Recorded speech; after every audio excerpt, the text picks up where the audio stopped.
창세기 35장, 36장. 하나님이 야곱에게 말씀하셨다. 너는 베델로 올라가서 거기 정착하여 내가 내 형 에서를 피해 도망하던 때에 너에게 나타났던 나 하나님에게 단을 쌓아라.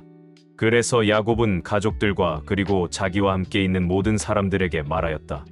너희는 외국인의 신들을 버리고 자신을 정결하게 하며 의복을 갈아입어라. 자, 일어나 베델로 올라가자. 내가 어려움을 당할 때 내 기도를 들어주시고 내가 가는 곳마다 나와 함께 하신 하나님께 내가 거기서 단을 쌓으려고 한다. 그들이 가지고 있던 외국인의 우상과 귀에 달고 있던 고리를 빼어 야곱에게 주자. 야곱이 그것들을 세겜 근처에 있는 양수리 나무 아래에 묻었다.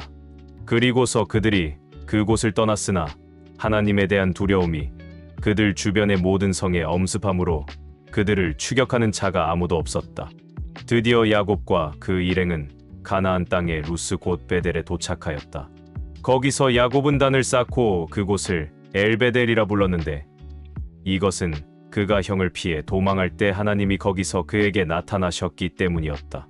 이 무렵 리브가의 유모 드보라가 죽어 베델 아랫지방 상수리나무 밑에 장사되었으며 그때부터 그 나무 이름을 알론바고지라 하였다. 야곱이 메소포타미아에서 돌아왔을 때 하나님이 그에게 다시 나타나셔서 그를 축복하시고 내 이름이 야곱이지만 이제부터는 이스라엘이 될 것이다 하시며 그를 이스라엘이라고 부르셨다. 그리고서 하나님은 그에게 말씀하셨다. 나는 전능한 하나님이다. 너는 많은 자녀를 낳고 번성하라. 너는 많은 민족의 조상이 될 것이며 내 후손 가운데서 여러 왕들이 나올 것이다. 내가 아브라함과 이삭에게 준 땅을 너에게 주고 그 후에는 내 후손들에게 그 땅을 주겠다. 그리고 하나님은 그곳을 떠나셨다. 14글에서 야곱은 하나님이 자기와 말씀하시던 곳에 돌기둥을 세우고 그 위에 포도주와 기름을 부어 성별하고 그곳을 베델이라고 불렀다. 그리고서 그들은 베델을 떠나 에브랏으로 이동하고 있었는데 에브랏의 약간 못 미친 곳에서 라헬이 해산할 때가 되어 몹시 고통을 당하고 있었다. 난산으로 그 고통이 더욱 심해지자 산파가 그녀에게 두려워하지 마세요. 또 아들입니다 하고 위로하였다. 그러나 라헬은 죽어가고 있었다. 그녀가 숨을 거두면서 자기 아들의 이름을 베논이라고 지었으나 그의 아버지는 베냐민이라고 하였다. 이렇게 해서 라헬은 죽어 에브랏 곧 베들레헴으로 가는 길에 장사되었다. 야곱은 라헬의 묘에 비석을 세웠는데 그 묘비는 오늘날까지도 그곳에 있다. 야곱은 다시 거기서 이동하여 에델망대 건너편에 천막을 쳤다. 야곱이 그 땅에 살고 있을 때 르우벤이 자기 아버지의 첫 비라와 정을 통하였고 야곱은 그 일을 듣게 되었다. 야곱의 아들은 12이었다. 레아가 낳은 아들들은 야곱의 장남 르우벤과 그리고 시므온, 레위, 유다, 이사갈, 스불론이며 라헬이 낳은 아들들은 요셉과 베냐민이고 라헬의 여종 비라가 낳은 아들들은 단과 납달리이며 레아의 여종 실바가 낳은 아들들은 갓과 아셀이었다. 이들은 다 메소포타미아에서 낳은 야곱의 아들들이었다. 그리고 야곱은 자기 아버지 이삭이 사는 헤브론 곧 기랴사르바 부근의 마므레에 도착했는데 이곳은 한때 아브라함이 살던 곳이었다. 이때 이삭의 나이는 180세였다. 그가 나이 많아 노쇠하여 죽자 그의 아들 에서와 야곱이 그를 장사하였다. 에돔이라고도 하는 에서와 그 후손에 대한 이야기는 이렇다. 에서는 가나안 여자들과 결혼하였다. 그의 아내는 햇사람 엘론의 딸 아다와 히위 사람 시브온의 손녀이며 아나의 딸인 오홀리바마와 이스마엘의 딸이며 느바요스의 누이인 바스맛이었다. 아다는 엘리바스를 낳았고 바스맛은 르우엘을, 오홀리바마는 여우스와 얄람과 고라를 낳았다. 이들은 다 가나안 땅에서 태어난 에서의 아들들이었다. 에서는 처자들과 집안의 모든 사람들과 함께 자기 짐승과 가나안 땅에서 얻은 재산을 전부 정리하여 동생 야곱을 떠나 다른 곳으로 갔다. 그가 떠난 것은 그 두 사람의 소유가 너무 많아 그들의 짐승을 함께 기르기에는 그 땅이 부족하였기 때문이었다. 그래서 에돔이라는 에서는 세일의 산간 지역에서 살게 되었다. 세일산 일대에 사는 에돔족의 조상이 된 에서의 후손은 이렇다. 에서의 아내 아다는 엘리바스를 낳았고 엘리바스는 데만, 오말, 스보, 가담, 그나스를 낳았으며 그의 첩 딥나는 아말렉을 낳았다. 에서의 아내 바스맛은 르우엘을 낳았고 르우엘은 나앗, 세라, 삼마, 미사를 낳았다. 그리고 시브온의 손녀이며 아나의 딸인 에서의 다른 아내 오올리바마는 여우스와 얄람과 고라를 낳았다. 에서의 자손 가운데 족장들은 다음과 같다. 에서의 장남 엘리바스의 아들인 데만, 오말, 스보, 그나스, 고라, 가담. 아말렉은 에돔 땅의 엘리바스에게서 나온 족장들이며 이들은 에서의 아내 아다의 손자들이었다. 에서의 아들 르우엘의 아들인 나앗, 세라, 삼마, 미사는 에돔 땅의 르우엘에게서 나온 족장들이며 이들은 에서의 아내 바스맛의 손자들이었다. 에서의 아내 오올리바마의 아들인 여우스, 얄람, 고라는 아나의 딸이며 에서의 아내인 오올리바마에게서 나온 족장들이다. 이상은 에돔이라고도 하는 에서의 자손들로서 족장이 된 사람들이다. 그 땅의 원주민인 호리족 세일의 아들은 로단, 소발, 시브온, 아나, 디손, 에셀, 디산인데 이들은 에돔 땅에 있는 세일의 자손 중에서 호리족의 족장들이다. 그리고 로단의 아들은 호리와 헤맘이고 로단의 누이는 딥나이며 소발의 아들은 아란, 마나앗, 에발, 스보, 오남이다. 시브온의 아들은 아야와 아나이며 이 아나는 자기 아버지의 나귀를 먹이다가 광야에서 온천을 발견한 자이다. 그리고 아나의 자손은 아들 디손과 딸 오올리바마이며 디소의 아들은 햄단, 에스반, 이드란, 그란이고 에셀의 아들은 비란, 사아완, 아간이며 디산의 아들은 우스와 아란이다. 이상과 같이 호리족이 족장인 로단, 소발, 시브온, 아나, 디손, 에셀, 디산은 세일 땅에서 자기들의 집안을 따라 족장이 된 사람들이다. 이스라엘의 왕이 있기 전에 에돔 땅을 다스린 왕들을 그 순서대로 열거하면 다음과 같다. 디나바 사람인 부올의 아들 벨라, 보스라 사람인 세라의 아들 요밥, 대만 지방 출신인 후삼, 모압들에서 미디안 족을 친 아윗 출신 브다스의 아들 하닷, 마스레가 출신 삼라, 강변에 위치한 르호봇 출신 사울, 악볼의 아들인 바알하난, 그리고 바우 출신 하닷이었는데 그의 아내는 메사압의 손녀이며 마드렛의 딸인 무에다벨이었다.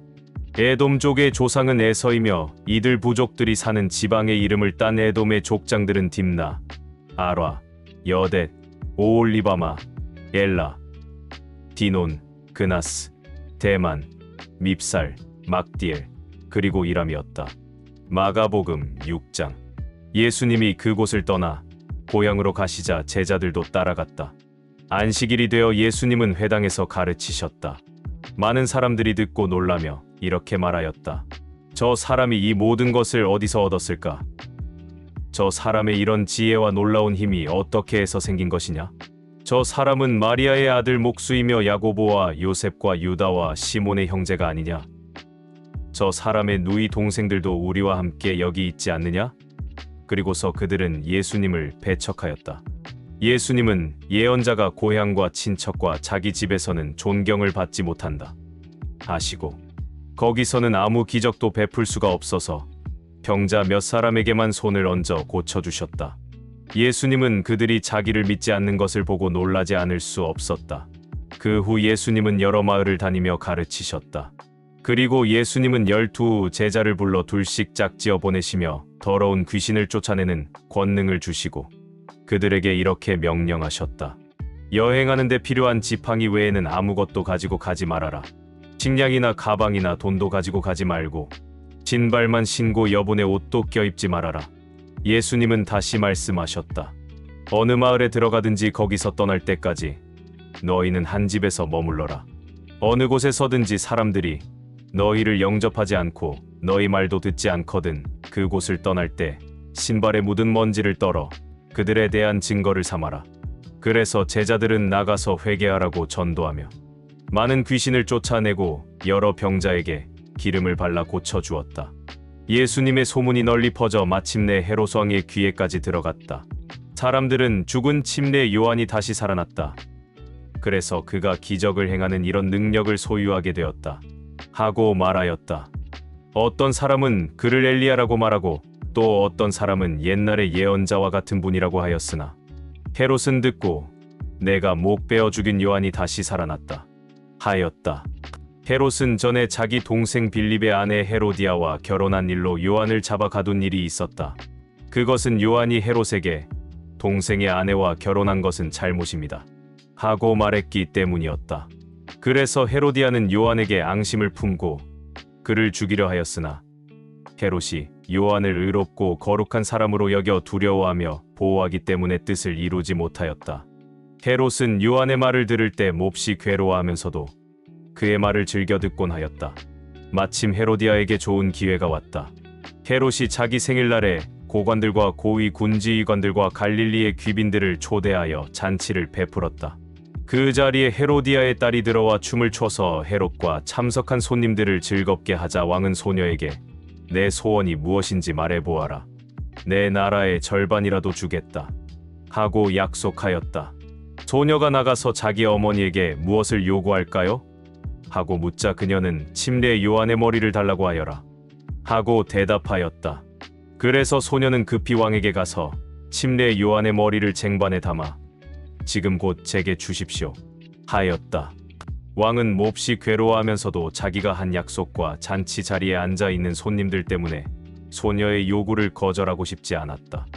왕이 즉시 사형 집행인을 보내며 요한의 목을 베어오라고 명령하자 그는 감옥에 가서 요한의 목을 베어 그 머리를 쟁반에 담아다가 소녀에게 주었으며 소녀는 그것을 자기 어머니에게 갖다 주었다.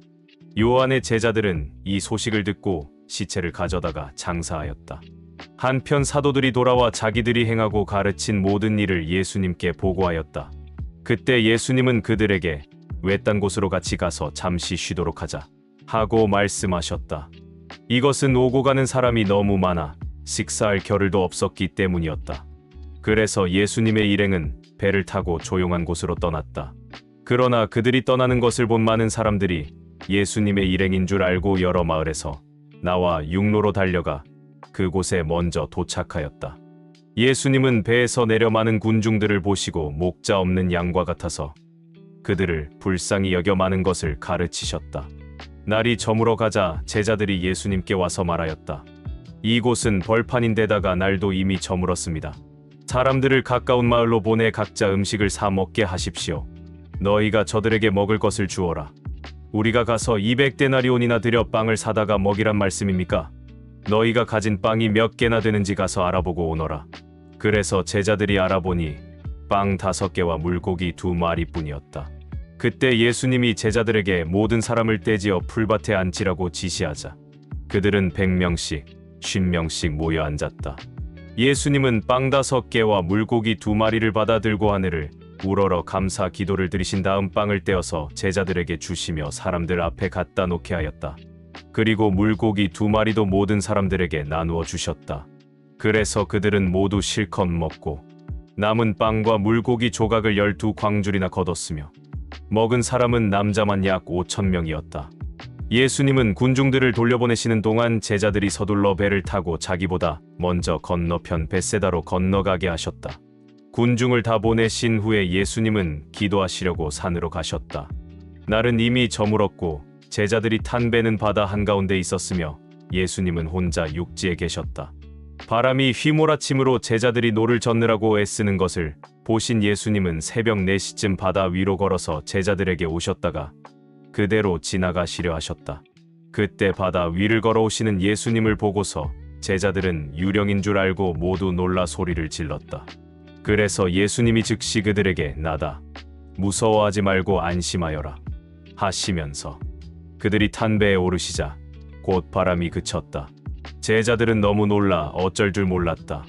이것은 그들이 빵에 대한 기적을 깨닫지 못하고 오히려 마음이 둔해졌기 때문이었다. 그들은 바다를 건너 게네사렛 땅에 이르렀다. 사람들은 배에서 내리는 예수님을 금방 알아보고 온 지방으로 뛰어다니며 병자들을 자리에 누인 채로 예수님이 계시는 곳에 데려왔다. 또 사람들은 예수님이 이르시는 곳마다 병자들을 길거리에 데려다 놓고 예수님의 옷자락이라도 만지게 해달라고 간청하였으며 만진 사람은 모두 나았다. 욥기 2장. 어느 날 또 여호와의 천사들이 여호와 앞에 나와 섰을 때 사탄도 그들 가운데 와 있었다. 그때 여호와께서 사탄에게 물었다. 내가 어디서 왔느냐? 땅을 두루 돌아다니다가 왔습니다. 내가 내 종 욥을 주의하여 보았느냐? 드처럼 진실하고 정직하며 나를 두려운 마음으로 섬기고 악을 멀리하는 사람은 세상에 없다. 내가 나를 자극하여 아무 이유 없이 그를 해치게 하였으나 그는 여전히 진실을 간직하고 있다. 가죽은 가죽으로 바꾸는 법입니다. 사람이 자기 생명을 구하기 위해서는 무엇이든지 포기할 것입니다. 이제 주의 손을 펴서 그의 살과 뼈를 한번 쳐보십시오. 그러면 당장 그가 정면으로 주를 저주할 것입니다. 좋다. 내가 그를 내 마음대로 하여라. 그러나 그의 생명만은 해하지 말아라. 그래서 사탄은 여호와 앞에서 물러가 욥을 쳐서 그의 발바닥에서부터 머리끝까지 악성 종기가 나게 하였다. 욥이 제 가운데 앉아서 기와 조각을 가져다가 자기 몸을 긁고 있는데 그의 아내가 와서 말하였다. 당신이 이래도 진실을 고수할 셈이요? 하나님이나 저주하고 죽으시오. 그러나 욥은 이렇게 대답하였다. 당신의 말은 어리석은 여자의 말과 같소. 우리가 하나님께 복도 받았는데 재난을 당하지 말라는 법이 있겠소. 이 모든 일을 당하고서도 욥은 입술로 하나님께 범죄하지 않았다.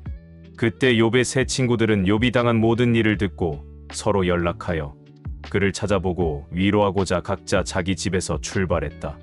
그들은 대만 사람 엘리바스와 수아 사람 빌닷과 나아마 사람 소발이었다. 그들은 멀리서 욥을 바라보고 알아볼 수 없을 만큼 그가 변한 것을 보자 소리 높여 울며 슬픔에 못 이겨 자기들의 옷을 찢고 하늘을 향해 티끌을 날려 자기들의 머리에 뿌렸다.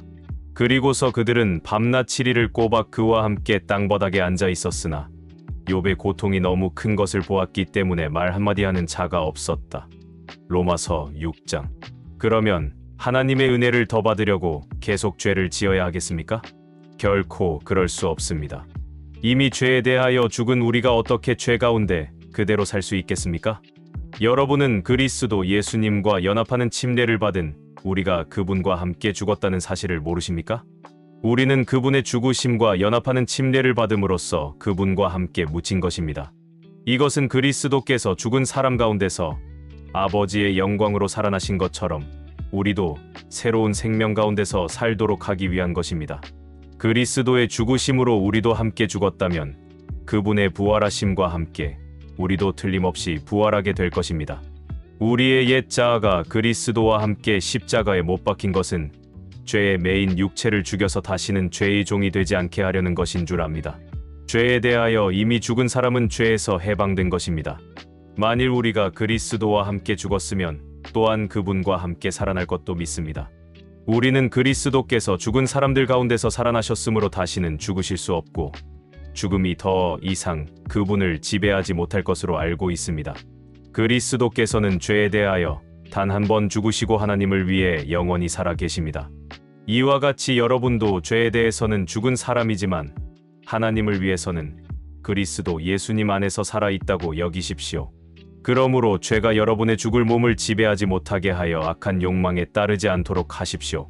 여러분은 몸의 어느 한 부분이라도 죄의 도구가 되게 해서는 안 됩니다.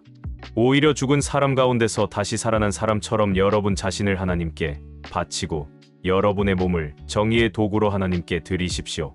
여러분은 율법 아래 있지 않고 은혜 아래 있기 때문에 죄가 여러분을 지배하지 못할 것입니다. 그러면 우리가 율법 아래 있지 않고 은혜 아래 있다고 해서 죄를 지어도 된다는 말입니까? 결코 그럴 수 없습니다. 여러분이 누구에게 자신을 바쳐 복종하면 그의 종이 된다는 것을 모르십니까? 죄의 종이 되면 죽음에 이르고 하나님께 순종하는 종이 되면 의롭게 될 것입니다. 그러나 하나님께 감사드릴 것은 전에 죄의 종이었던 여러분이 하나님의 말씀을 온전히 순종함으로 죄에서 해방되어 의의 종이 된 것입니다. 여러분은 본래 자아가 연약하기 때문에 내가 이것을 쉬운 말로 설명합니다. 여러분이 전에 부정과 불법을 위해 여러분의 몸을 죄의 종으로 드린 것처럼 이제는 여러분의 몸을 의의 종으로 드려 거룩하게 살도록 하십시오. 여러분이 죄의 종이었을 때에는 이와는 아무 상관이 없었습니다. 그 결과 얻은 유익이 무엇입니까? 지금 여러분이 부끄러워하는 것밖에 더 있습니까? 그런 생활의 결과는 영원한 죽음입니다. 그러나 이제 여러분은 죄에서 해방되어 하나님의 종이 되었고 거룩한 생활을 하게 되었으니 그 결과는 영원한 생명입니다. 죄의 대가는 죽음이지만 하나님께서 거저 주시는 선물은 우리 주 예수 그리스도 안에 있는 영원한 생명입니다.